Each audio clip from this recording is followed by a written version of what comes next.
AnySquared Spotlight Art Talks highlight member and friend artists of all ages and experiences.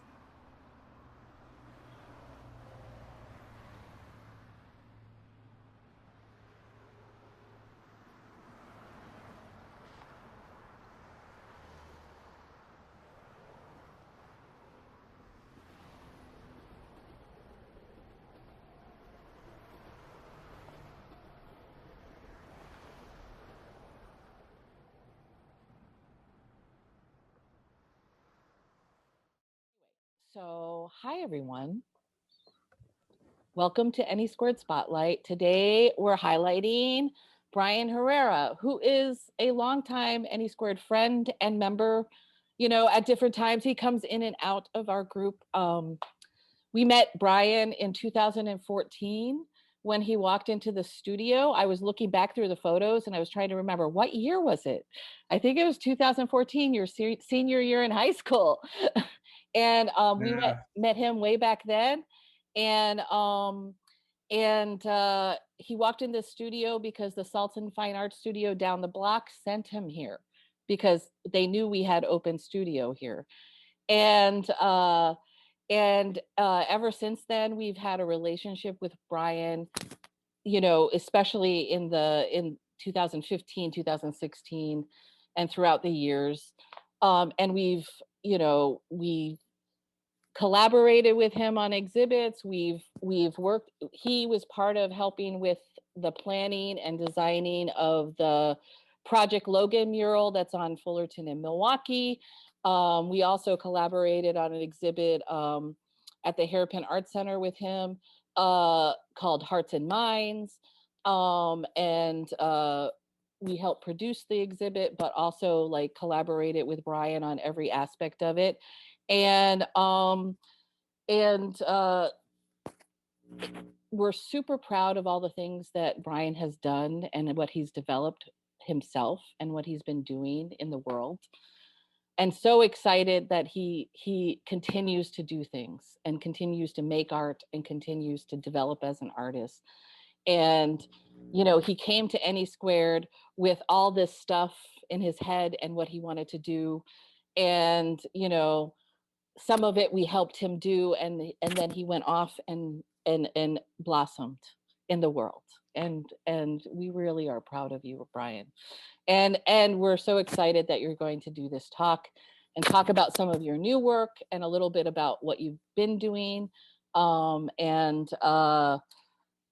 And I'm trying to think if there are other things I wanted to say, but super excited for your talk. So thank you. And go ahead, Brian. And if you want to share the screen, you can go ahead and share the screen when you want to. Wow, you're gonna get me emotional because you just went through a whole memory lane and I don't even know where to start. I feel like, yeah, I mean, like she said, I feel like I'm super thankful of like the mentorship, like really just from Tracy. This in the space that she offered it. I mean, it's a blessing for the community. Like you don't see those around anymore. And I think one of those things that I would love to, like one of my goals, one of my dreams is to preserve that culture, right? Like that AnySquared culture, that sense of community. So I mean, because I feel like for me, like that's something that was like essential, like for my formative years or whatever, right? Like whatever that means. So I feel like I don't know, like there's always like this young kid, always I hate to say that because I'm also young, but younger kids like coming into AnySquare that are like on the same, and I'm just like, damn, like that was me, and they're learning, and I don't know, I just feel like it just keep getting bigger, like it's been getting bigger like since too. I feel like, um, so anyway, yeah, happy to be here, trying to make just some super chill, some super casual. So I'm just gonna get it started, talk a little bit about my Mm-hmm. art, some of the things that I've been doing, and share the screen. Uh,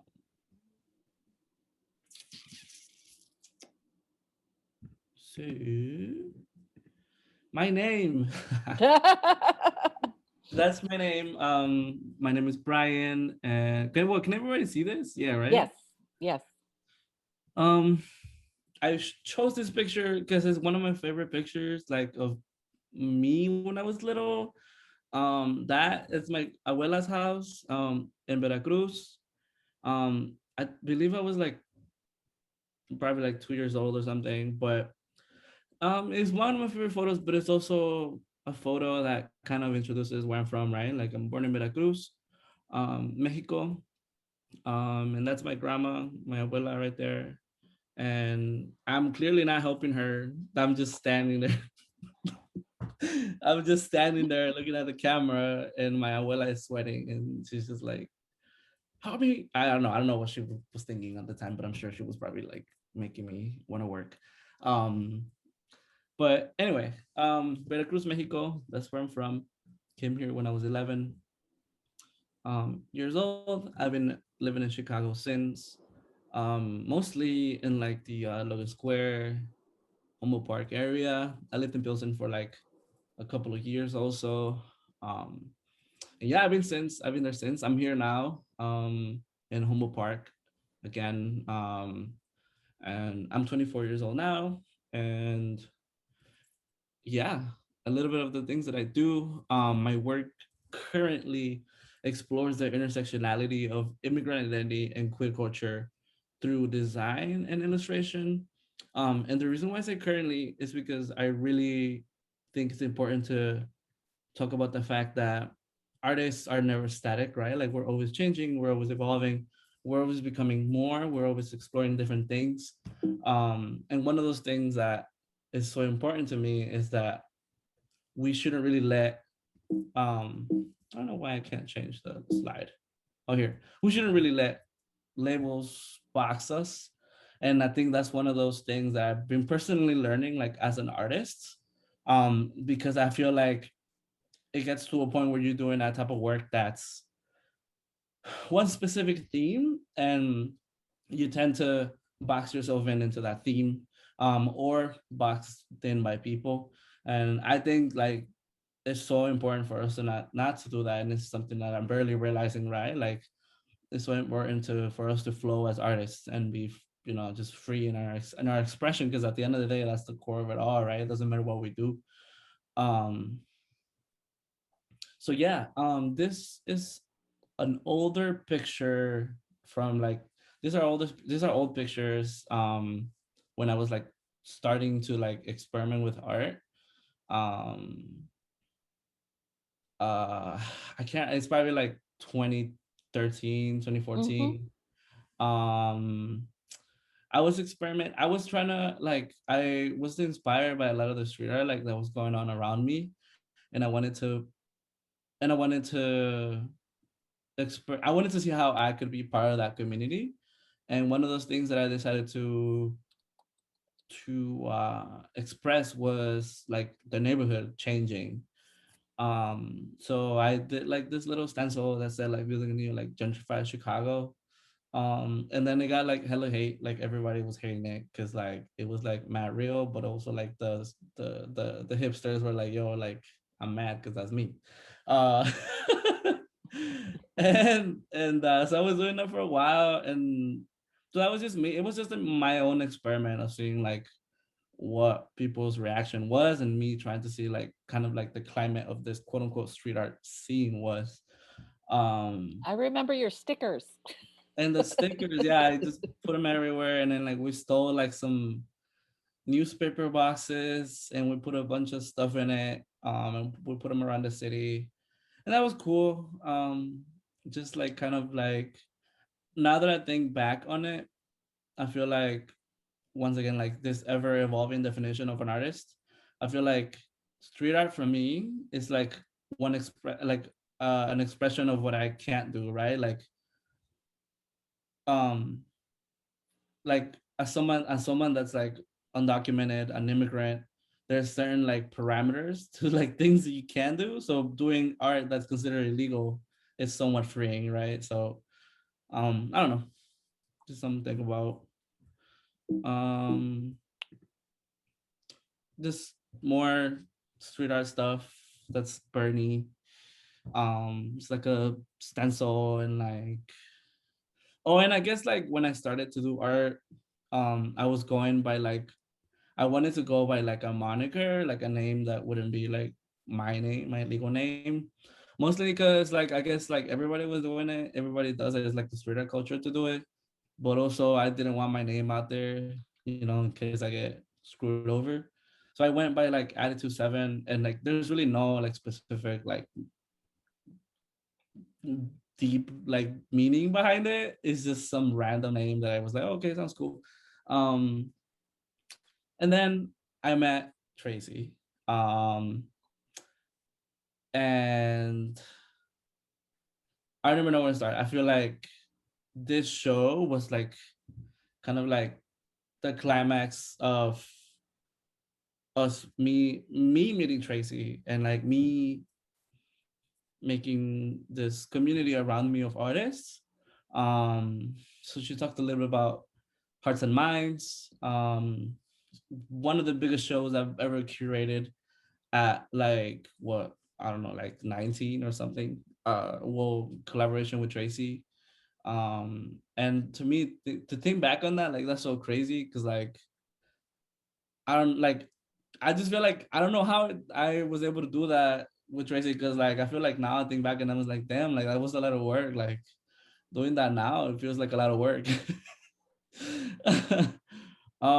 So yeah, it was dope because we combined a little bit of those street art elements, and a little bit of those gallery. I can't find any pictures of the gallery. I have Um, some, okay, but well, it's okay.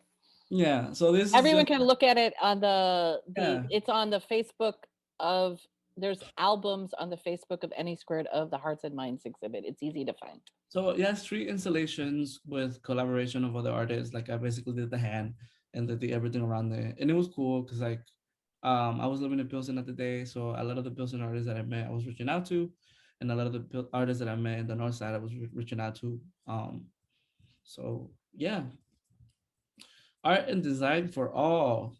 Like, what does that mean, right? Like, it's one of those things that I've been thinking a lot about. Like what makes art and design accessible and how we can make that accessible. And to me, I feel like as I explore this process of what it means to be an artist, I feel like that's a really, really important thing for me to do. To make sure that like art and design is accessible, and it's for the community, and by the community. I feel like I do try to put organizations that are like POC owned, queer POC owned, businesses that are queer POC run, um, first. Um, and it's honestly a priority. I mean, like I think like, not just a priority. I think it's just something that's instilled in me to represent our own community. Um, so yeah, like a lot of those things that I've been doing have been revolved around the what it means to have this equitable, accessible art and design for all.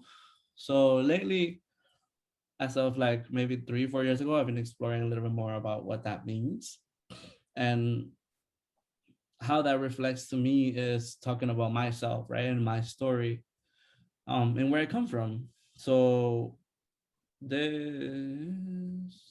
it's not in order, but this is just one of the pieces that I did recently. It's like a illustration, um, of, as you can see, obviously the American flag burning. And just kind of commenting on the fact that we've never been free. And it was, I think I posted on July 4th, so it was like kind of like to play around with that. Um, this one here, it kind of really touches a little bit on on the things that I talked about, like art and design being like accessible for all. And like sharing the story that like undocumented people have never needed saving, right? Like, um, and that's something that I really wanted to just share with the world, because I feel like, I don't know, I feel like a lot of the narratives behind just like the immigrant narrative is like a lot of, there's a lot of what you might call it, like a lot of tragedy, a lot of like pity, around the subject of like immigrants and like undocumented folks. So I really wanted to bring a little bit more of a brighter perspective. into the narrative. And Home is Here, you know, like it's obviously like a well-known like um thing quote in the immigrant movement. A little bit more street art stuff. Now this is also recent. This is now a little bit more combined with like the things that I've been living, right? Like the things that tell a little bit about my story. And this says until we're all free, kind of like in this similar theme of like um, you know, like community, sorry, community and like um representing all of us, right? At the same time. This all of this stuff, like I did all this stuff actually like in the pandemic. Mm-hmm. So this is not necessarily older work. But I have some other work that I show later. So yeah, like all this stuff I did in the pandemic. Um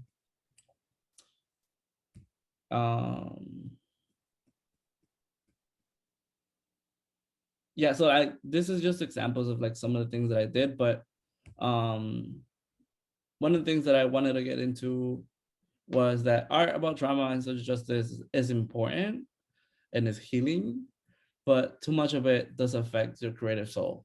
And that's one of those things that I've been juggling about lately, as an artist, as a creative.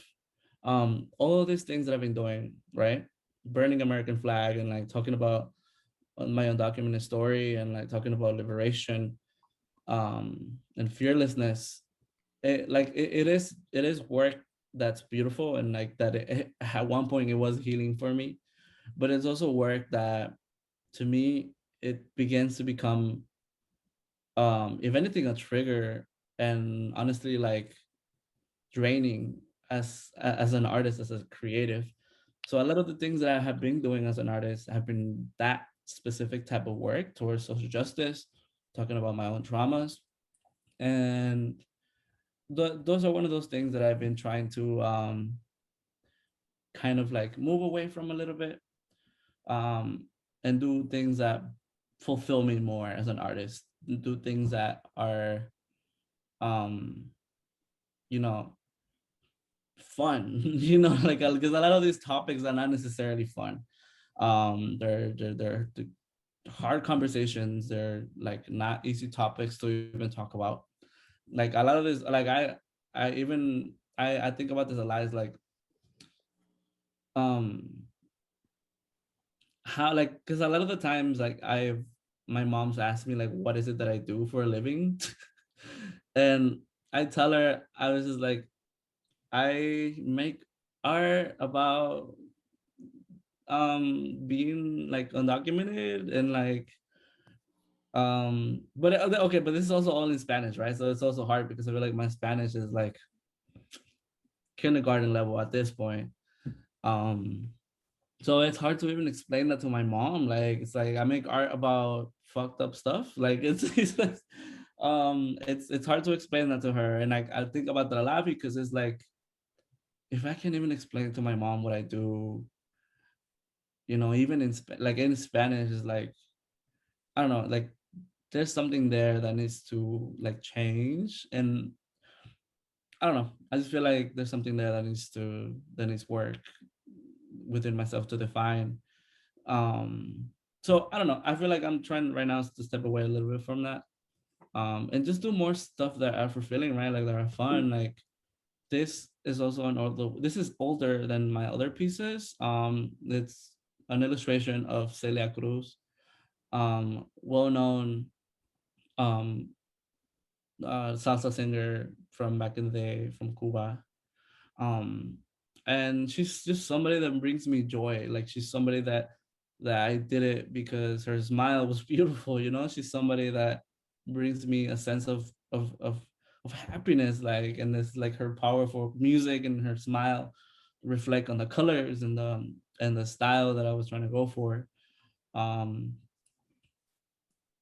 and this is also like not necessarily anything that has like 100% meaning. um I started like thinking of the bus, like okay, like it does have meaning. Like there's the it's the bus that I took when I like came, like when I like crossed the borders, the bus that I took from like Veracruz to the border, like that's what I was trying to like illustrate here.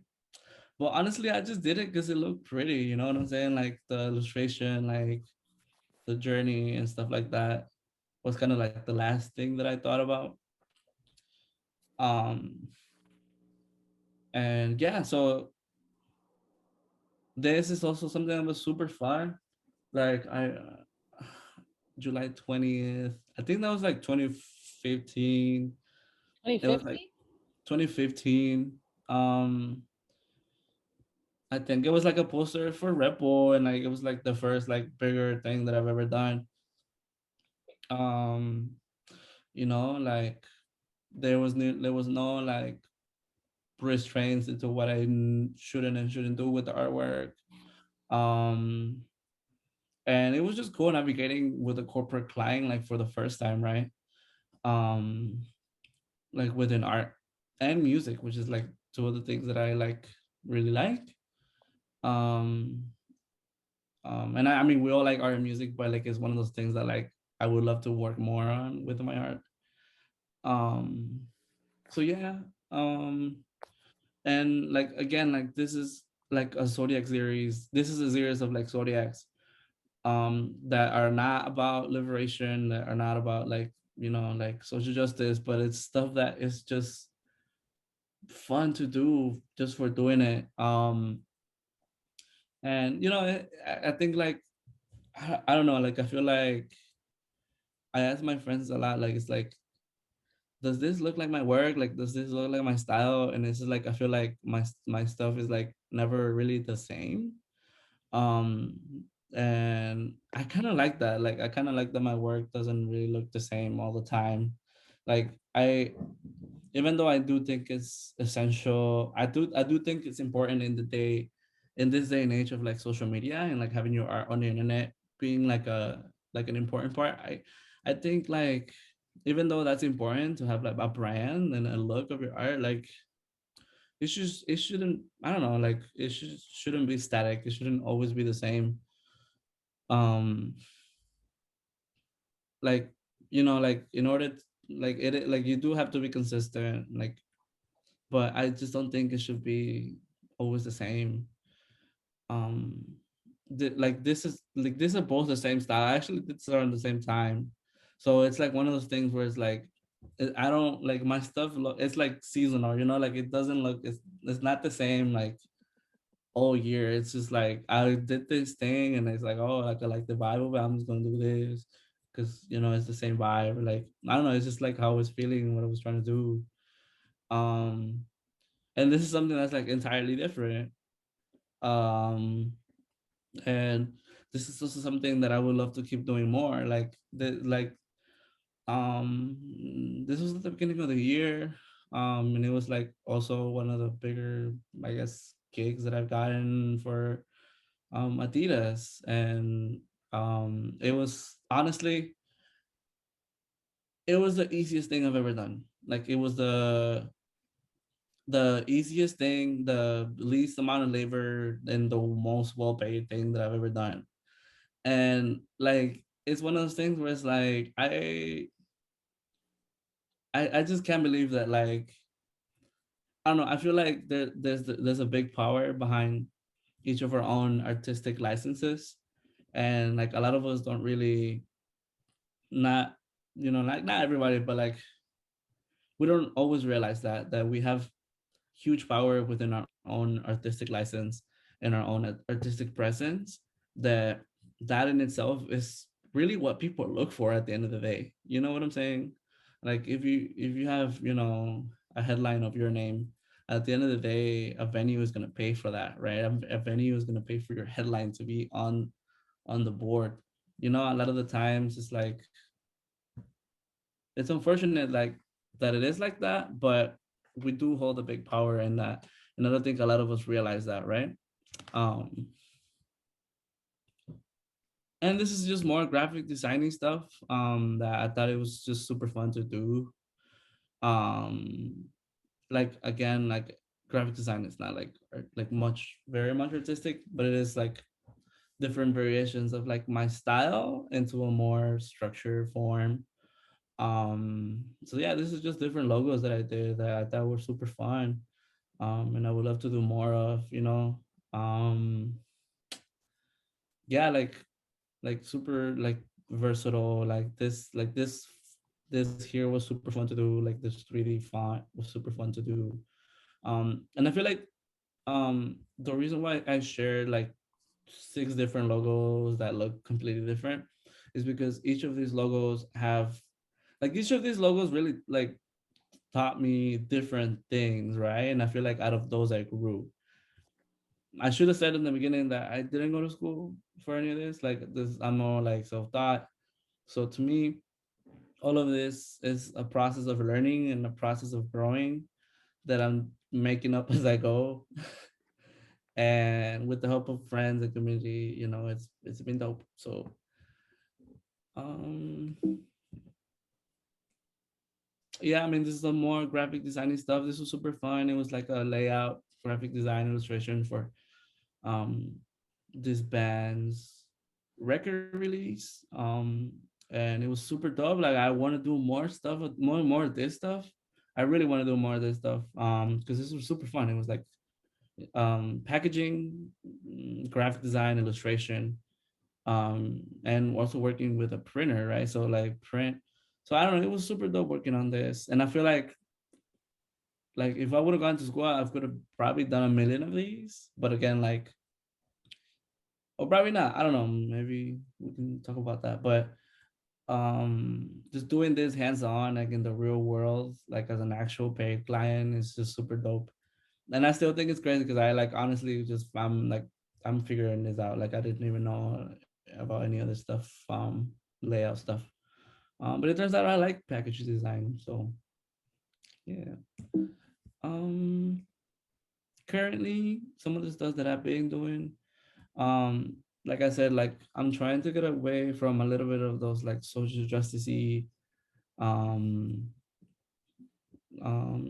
work that revolves around like my story. Like I obviously think it's super important to talk about my story and like where I'm from, but I feel like again, like I said, it does get draining. So I don't know. I've been experimenting a lot with like character designs and like I have been watching like hella anime. Um, so like I just finished Naruto. So I did this like drawing and I wanted to like animate it, like so it's like floating, and like I want to do more like little characters stuff like that. Um, so yeah, it's like like again, it's like completely different to like what I do. But I want to do more of it. Um, and then right now, I have this fellowship that I have this fellowship that I got last year, but for this organization called Catchlight. Um, they're focused on like bringing journalism, bringing visual storytelling into bringing like the groundworks of visual storytelling into like more local into the community, um and specifically like artists of color and stuff like that. So I was nominated for it, and I'm working on a couple of stories revolving like the response of um I completely lost my train of thought.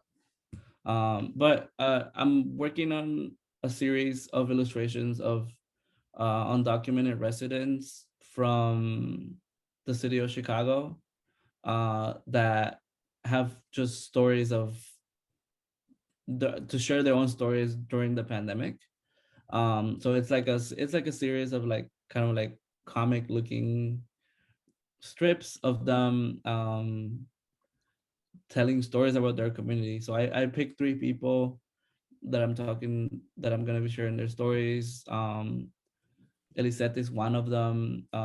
They're like this queer, undocumented um, person. Like we're the same age, and their stories, super dope.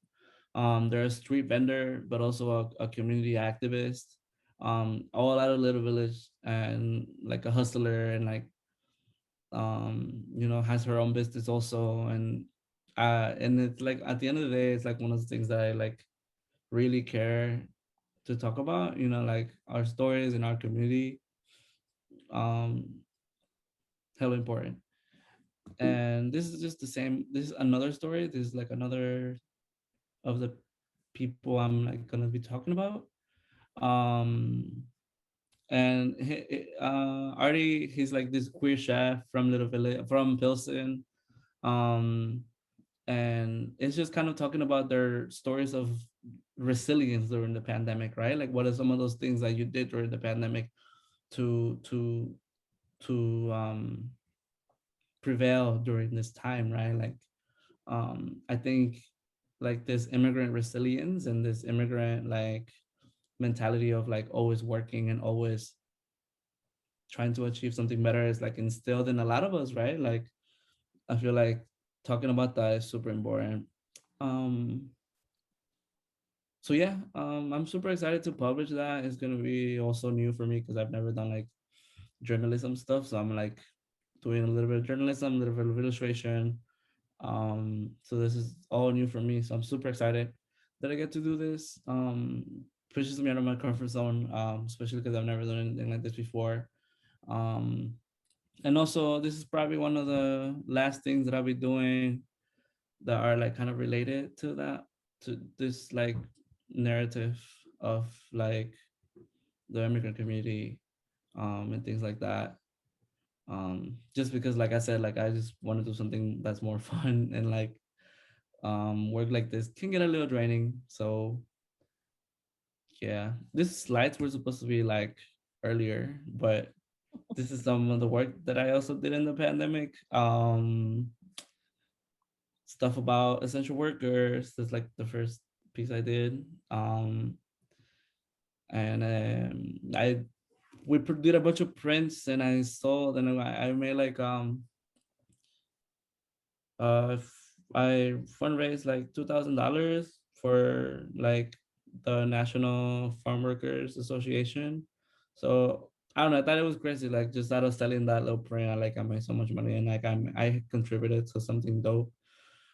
Um, and I don't know. Like I felt really like during the pandemic, I was also like I was not only mad, but I was also like I felt really like I couldn't, like there's nothing I could do to help these people, right? That are like going through it, and I feel like my art was the only way that I could do it. So I was just doing a bunch of art, you know, like to support street vendors and support essential workers. That's the only thing I could do as an artist. That's the only thing that I've been always been able to do, like as an artist. Like even with my those older stuff that I done, like the Bernie stuff, like doing stuff for Bernie, or like doing stuff for like when Chuy Garcia was running for mayor. Like I can't vote. I can't do any of these things. So the voting is out of the question. So the only thing that I'm gonna do is make more art and use my art to amplify that vision. So I feel like that kind of like is still within me, right? To do to this day. So like as much as I do say that it is draining, I do feel like kind of like a sense of responsibility, um to do work around this. Um and I don't know, I might be going back and forth about it, but it is also just draining. So it's like um yeah, I mean, but that's it. This slide was also supposed to be earlier, but then I also did this in the pandemic.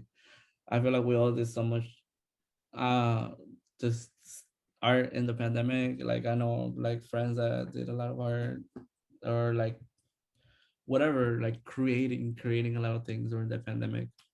Um but yeah, I don't know. That's it. I don't know what else to, I don't know if we want to open it up, like maybe like We can open it up for questions. just like kick it and just talk about if y'all have any questions or. Is that all your slides? Mm-hmm. Stop the share and then we can have a little discussion. Does anyone have any questions for Brian? By the way, like I mean, I don't know if there's like parameters around the recording, but like no filters, please. No And filters. It's good. There's no parameters. like just Never have a straight up filter. talk Yeah. all the. Can we curse in this? Yeah. Yes. Who cares? Talk all the shit you want. No filters, please. Yes. Yes. So you mean I cannot do the cat? Remember the filter of the cat? The judge? Oh. No, not that filter. Wordplay, topical. Not that filter. Wait, you don't mean I can't pour water through it and get residents out? You know, Let's well, have actually, some questions. I do have a question. So Yes. you said that you didn't go to school for this, right? That you essentially this is all self-taught.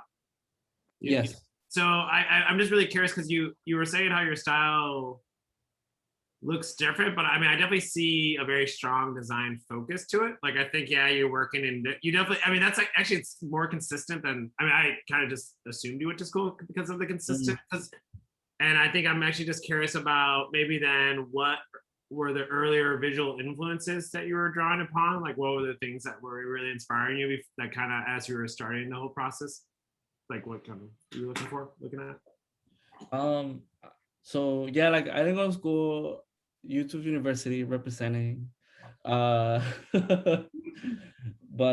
that's crazy. I mean, I feel like I do get that a lot.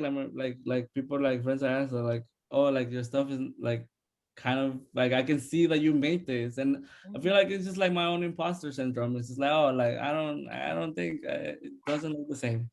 So I think like for sure imposter syndrome is there all day, every day. Very real. What are your But visual influences? I visual want to know influence- that. what's that? I want to know that your visual influences.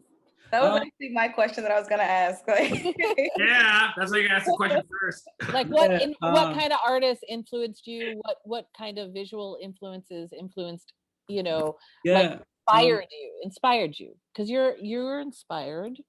Yeah. We're all I don't inspired sometimes. I don't have names off the top of my head of artists that I'm like a huge fan of because I feel like I have so many. But one thing like that has always really attracted me has been well, when I was first getting into like art and stuff like that, right? Like the illustration style that really attracted me has always been like those etchy, like medieval, like vintage copperplate etching like style. And I always wanted to do copperplate etching, but that's so expensive. And I just love how you can like really get into the detail of things and like print it in a book and it looks super dope, and like that texture of like the shading and the line art, that's always attracted me. Like kind of like just making it look realistic but like with line art. That's one thing that has always really attracted me. I can see that, by the way, Brian, I can see that in your work is how you use Yeah. lines to describe image, like backgrounds and images, and how you Yeah. use the line, like the breaking of the line to create like illusions. It's like, And it's obvious that that's awesome.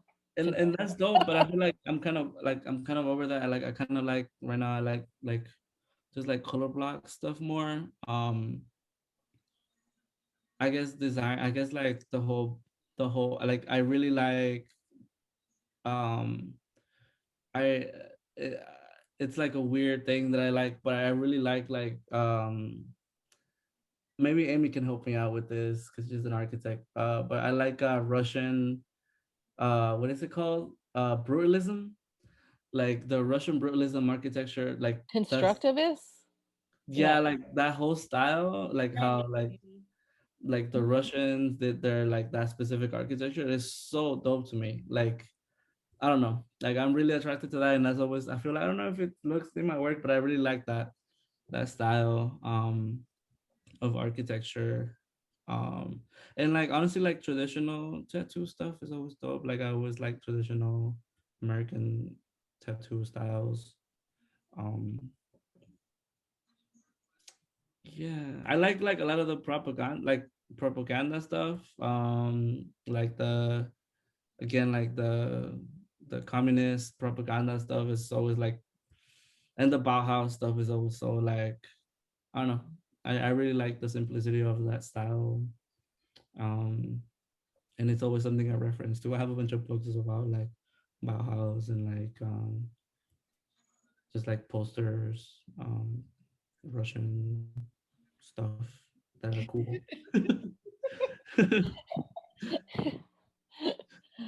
I have a question. So you're moving. I feel like you're gonna revisit it soon.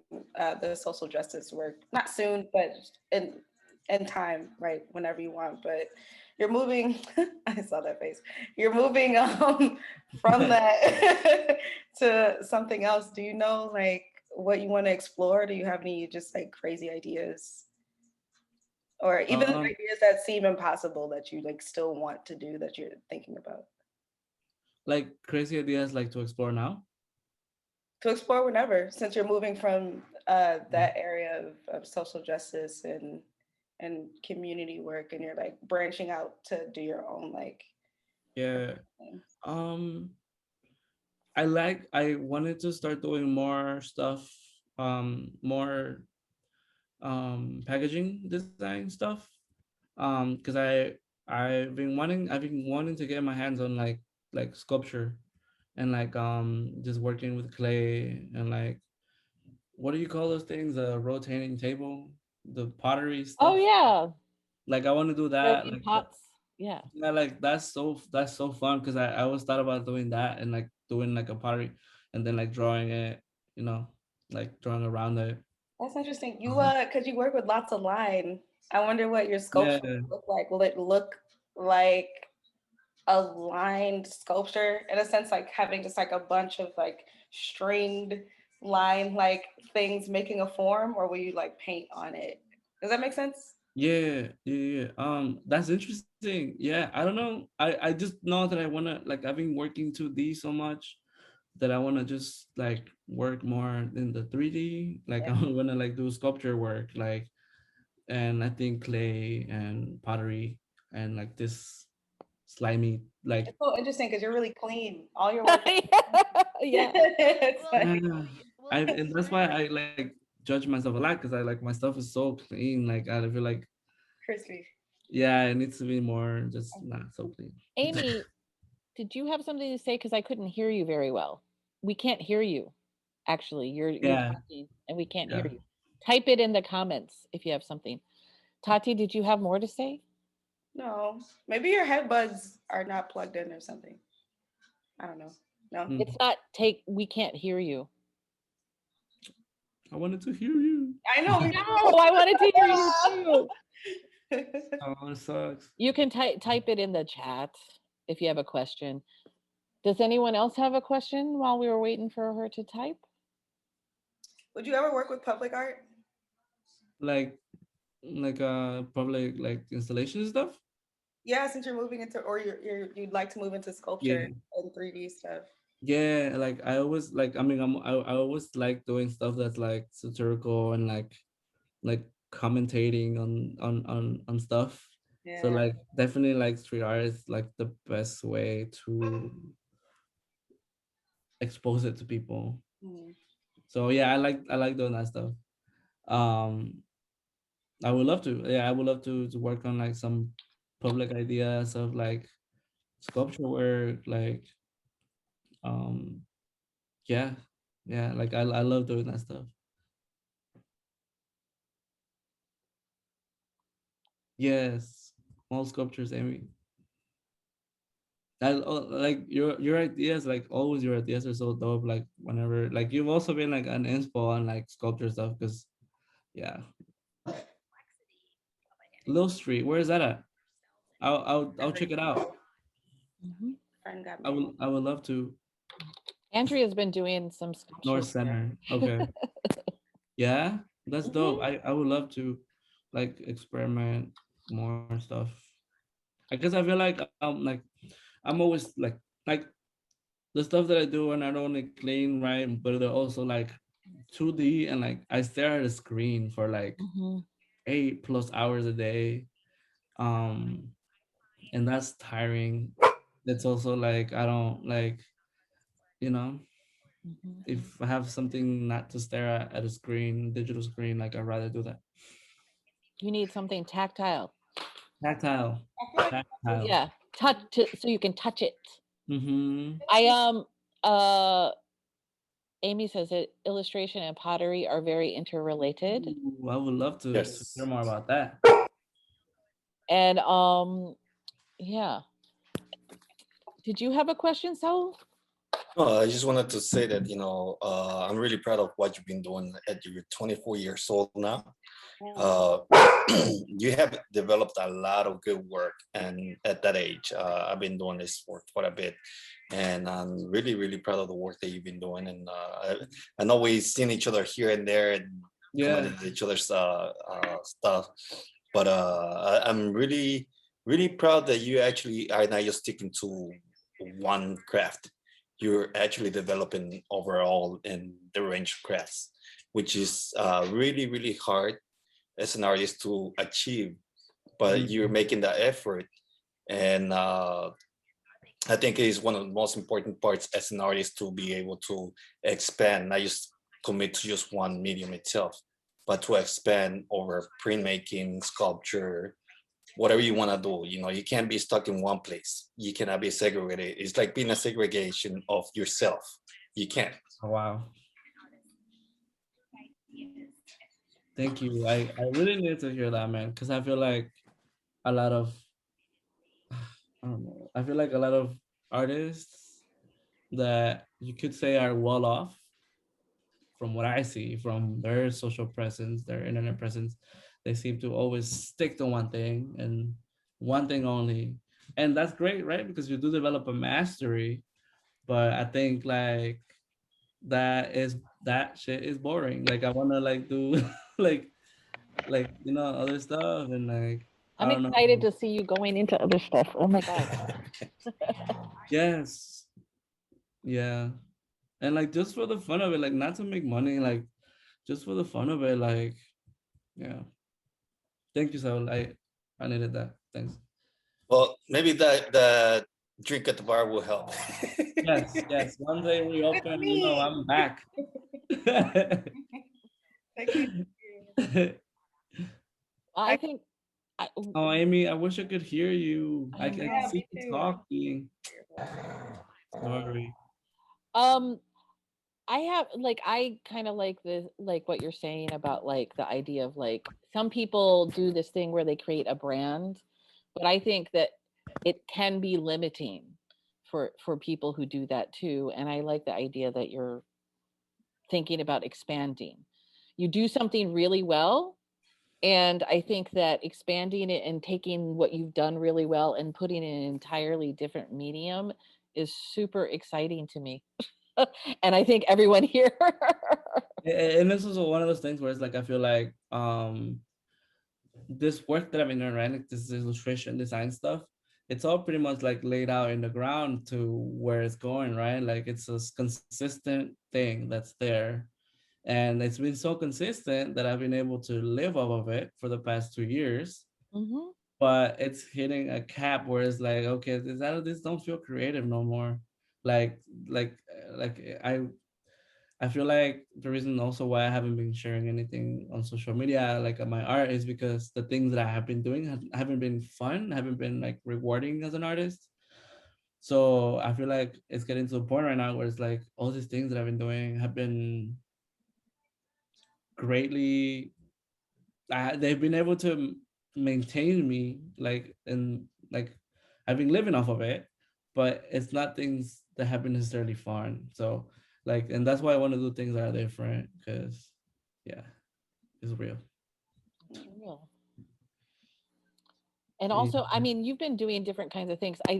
This series that you're doing right now with undocumented people during the pandemic, I think Yeah. that's really interesting. And actually, it seems a little less traumatic and more celebratory. I hope. Yeah. I'm hoping. This, so, yeah. I yeah, that's I have a fun fact about that. Brian actually hired me to repaste some of his posters. Oh yeah, Yeah, around yeah. I went to Hermosa, a little bit in Logan, and where else did I go? I think in Humboldt Park too. Yeah. Only a few spots, but so with what you were saying, Tracy, that they're uplifting. Brian had some resources on there for people like domestic Hmm. violence help or like food help, food pantry help, and stuff like that on there. So it was pretty cool. Some of them are still up. Like the one on Armitage and Central Park is still there. Yeah, there's some still up, which that's so dope to see. Yeah. That's dope to see. Yeah, the glue was good then. I wanted to ask you about your Crossin Borders Yeah. magazine. Is that an ongoing project or is that something that's on hold Um, right now? it's supposed to be like, I mean, I have no Because like we had that in the lip exhibit, and I really love that publication. And if you want to see it, you can go to his website and see like yeah, a little bit of snippets of it. it was my plan was to do it yearly because that's how Mhm, much I could afford, like as a to afford it, like as a mhm, budget. Obviously this time around I got so busy with like all this stuff, mhm. but I have no like it's just all just me doing it. But yeah, I'm supposed to do it yearly. I'm going like I don't know, like maybe this year will happen. I don't For uh, people who are viewing this, can you describe what it is? yeah, so Because I didn't describe it very well. Crossin Borders is like a magazine.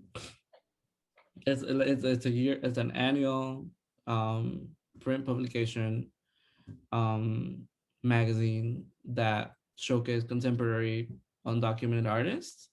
Um and it acts as an umbrella for other undocumented artists. There's a undocumented artists of any kind, and of any medium. So yeah, like the first one was great. Like the first issue was great. Like it sold out. Like all the physical prints sold out. Like I had like um an opening for it. A bunch of artists from other like the whole issue theme was based around East Coast artists. Because not a lot of undocumented artists from the East Coast get featured. Most often they're like from California and like talk about the same narrative, which is like crossing the border physically from Mexico. So there's more than that, right? Like there's people that came from other parts of the world, right? There's people that flew in, there's people that came in via a boat or from the islands. Like it's not just the narrative of crossing the border from Mexico to here. So that was the point of that first issue. But this time around, I haven't really had the energy to do another one, but I really want to. You'll do it when you can. Yeah, I think it's just finding the money to like the whole reason why I did it the first time around is because I got a grant. And it funded the printing, it funded the event, and like I paid all the artists to be in it. Like I pay them like $200 to be featured on the magazine, and like that's like also the important part. Like our stories in general, like it don't matter. Like it shouldn't be for free. Like it shouldn't be for free. So yeah. Does anyone else have any questions?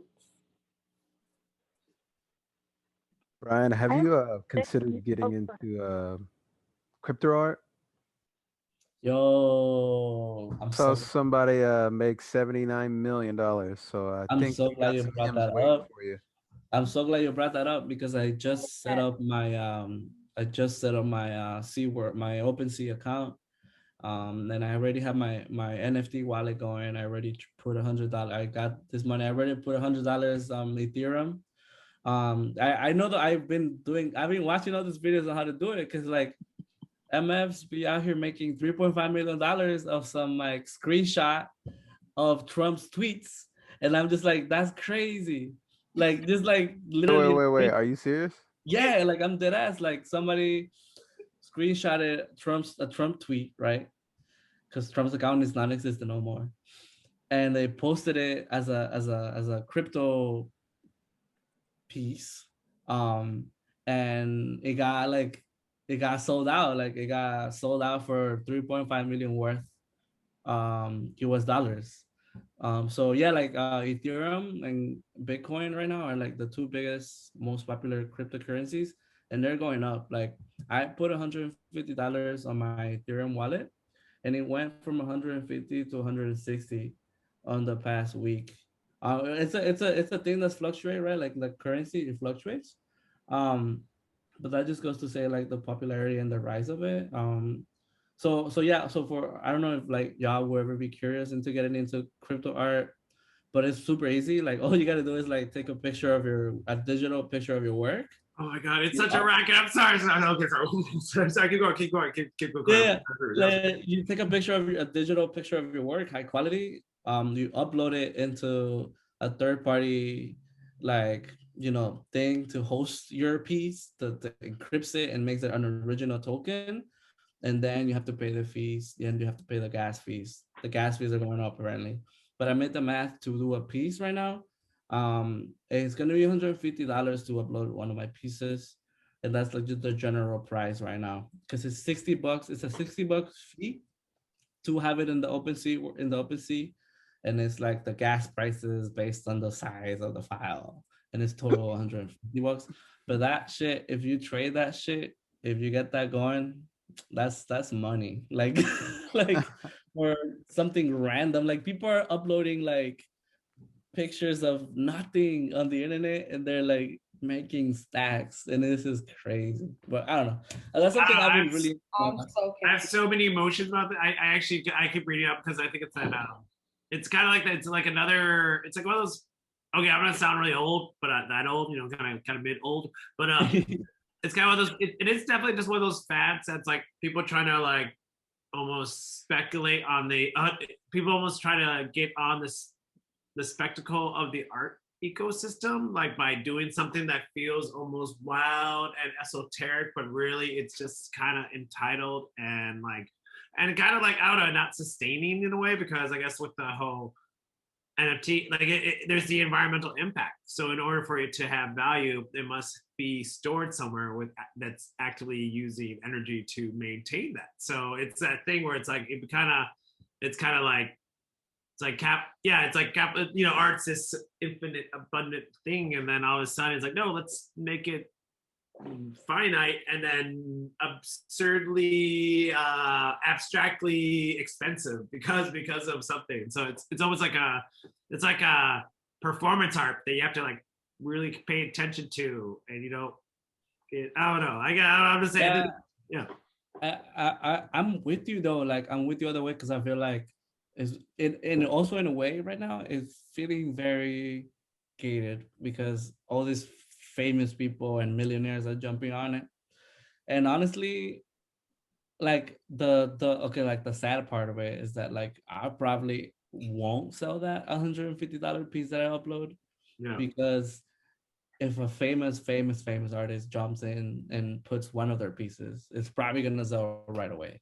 So I have a very minimum chance of getting my stuff out there to trade because I'm not well known or like Yet. established. So that's what I sucks. gotta say, don't put yourself that limit. You had to actually say that I will make it happen. Yeah, that's one thing that you should never say. Yeah, I know. Sorry, I didn't mean to break your spirit like that. I meant to break capitalism's spirit. No, trust me, it's capitalism. No, I know. I'm critiquing. No. You'll be fine as far as quality. No, actually, you work really well. No, it's capitalism, and that kind of, and the white supremacist structures that create these kind of like ideals of competition and scarcity. Absolutely, no, absolutely. But I mean, in reality, it's like that too, man. Burns. Yeah. But no, I mean, I do know. I'm curious about how, because everything else I know it's definitely something I'm not gonna do. Like trust me, I can barely even do an art market. So don't. I know. I was like, it took me years and several therapists to put my work on Instagram. So don't. I'm not gonna. But I'm really curious. That is true. That is true. Yes, it is. Thank you, all those therapists and all those insurance deductibles. But I do. No, I think, but at the same time, who knows? I mean, it's markets. I guess it's the same way. It feels like the same way when people are trying to remove Banksy work and like auction off Banksy works, like that kind of stuff. Take off the whole wall. Yeah. Yeah, exactly. They take the wall. They're like, we're gonna take this thing and then sell it for something else. But it's like, no, it was meant to just be public. It wasn't. It was so it's meant to be. I don't know. But once again, I might be just too old for this shit. You know what I'm saying? I just think like the general idea of cryptocurrency is cool, like because it's decentralized economy, and that is anarchist as fuck. That's gangster as fuck, and I'm with that. Tracy Like, Said the A word. yeah, I'm with that. Like, I don't have to worry about taxes. If I don't have to worry about paying taxes or telling the man what I'm doing, I'm with it.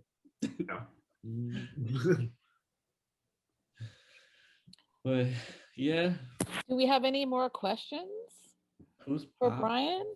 Oh, that's David. Oh, David. Yes, it's David. David, I feel like David has strong opinions about cryptocurrency. He's hanging out, you know. I would love He'll be on when it's not recorded. So I'm trying to think if I have any questions. Does anyone else have any questions for Brian? Mhm. Our favorite designer? Oh wait, desired designer. Designer. Desired Designer. Desired designer. Clothes. I will wear your clothes. Oh, make some clothes. I actually think that you would. I was looking into sewing and all that stuff. I have a sewing machine. Like, that's fun. Like, yeah, you're right. Let me try that out. Let me find out. It kind of satisfies different aspects of you. I would say clothing would. Yeah, like I would wear that. If beautiful friends, we can model for you. I would love that. I would love that. That's a great idea, Tati. Yeah. Watch, I'm gonna bust out the machine. You're good at screen printing, right? Like yeah. Patterns. Yeah. Stuff. You can do the designing of the. I love like just like quote unquote fashion, and I love thrift shopping. So it's like that's one of the things that I would love to do more of artistically. Well, if anybody, one last chance to ask some questions, and then we'll wrap up the recorded part. Any more questions? Anyone have a question?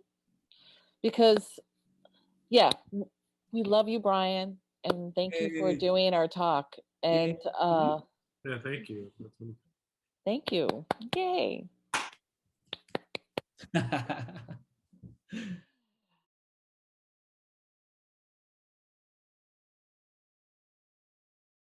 Check social media for future Zooms and future streams.